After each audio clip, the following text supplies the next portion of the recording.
കാടുകുറ്റി പഞ്ചായത്ത് 4-ാം വാർഡിലെ മരിയ കുടുംബശ്രീ അയൽക്കൂട്ടത്തിൽ സാമ്പത്തിക ക്രമക്കേട് നടത്തിയ സംഭവത്തിൽ നിയമ നടപടികൾ സ്വീകരിക്കണമെന്നാവശ്യപ്പെട്ട് കാട്ടുകുറ്റി മണ്ഡലം കോൺഗ്രസ് കമ്മിറ്റിയുടെ നേതൃത്വത്തിൽ പഞ്ചായത്ത് ഓഫീസിന് മുന്നിൽ പ്രതിഷേധ കൂട്ടധർണ നടത്തി. Chalakudy block Congress president V O. Pailappan ഉദ്ഘാടനം ചെയ്തു. മണ്ഡലം പ്രസിഡന്റ് തോമസ് ഐ കണ്ണത്ത് അധ്യക്ഷനായി. ഞാൻ ഇങ്ങനൊരു സംഭവം കണ്ടിട്ടില്ല എന്ന് പറഞ്ഞാൽ ആധികാരികമായി ക്രമക്കേട് നടന്നു എന്ന് അതിന്റെ അതോറിറ്റി ആയിട്ടുള്ള ജില്ലാ മിഷൻ കോർഡിനേറ്ററുടെ അന്വേഷണ റിപ്പോർട്ടാണ് വായിച്ചത്.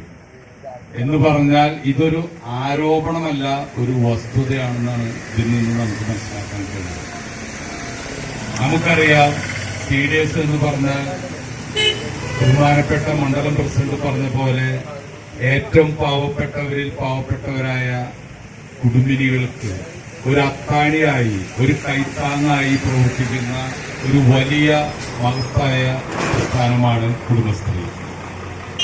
അതിന്റെ വേര് തന്നെ വിളവ് തിന്നുന്നു പറയുന്ന പോലെ അതിന്റെ ഉത്തരവാദിത്തപ്പെട്ട സ്ഥാനങ്ങളിലിരിക്കുന്നവർ തന്നെ ഇത്തരം അഴിമതി നടത്തി എന്ന് പറയുമ്പോൾ ഇവിടുത്തെ ഭരണ സംവിധാനം നിയന്ത്രിക്കുന്ന പഞ്ചായത്തിന്റെ പ്രസിഡന്റും സെക്രട്ടറിയും അതുപോലെയുള്ള അതിന്റെ ഭാഗമായവരൊക്കെ എന്ത് നോക്കിയിരുന്നു എന്നാണ് എനിക്ക് ചോദിക്കാനുള്ളത്.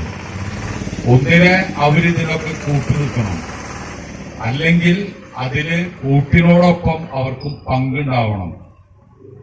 എന്തായാലും പങ്കുണ്ടോ ഇല്ലേ എന്നൊന്നും എനിക്കറിയാത്ത കാര്യം ഞാൻ പറയാനില്ല. പക്ഷെ ഇവിടുന്ന് ഇത്ര പണം ഈ CDSന്റെ അപഹരിച്ചു അല്ലെങ്കിൽ ക്രമവിരുദ്ധമായി കൈകാര്യം ചെയ്തെടുത്തു എന്നുള്ള കാര്യത്തിൽ ഒരു തർക്കവുമില്ല.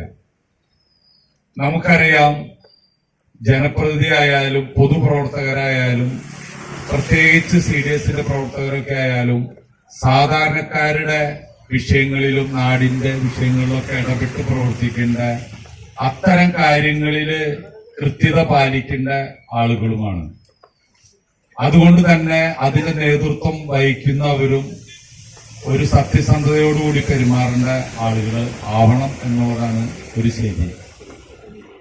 ഇത്ര പെരുത്ത് ലക്ഷക്കണക്കിന് ഉറുപ്പികയുടെ അഴിമതി നടന്നു എന്ന് പറഞ്ഞിട്ട് ഇവിടുത്തെ ഭരണ നേതൃത്വത്തിനോ അല്ലെങ്കിൽ അതിനെ പിന്താങ്ങുന്ന അല്ലെങ്കിൽ അതിന് നേതൃത്വം കൊടുക്കുന്ന രാഷ്ട്രീയ പാർട്ടികൾക്കോ എങ്ങനെ മിണ്ടാതിരിക്കാൻ കഴിയുമെന്നാണ് എനിക്ക് എത്ര ചിന്തിച്ചിട്ടും മനസ്സിലാവാത്തത്.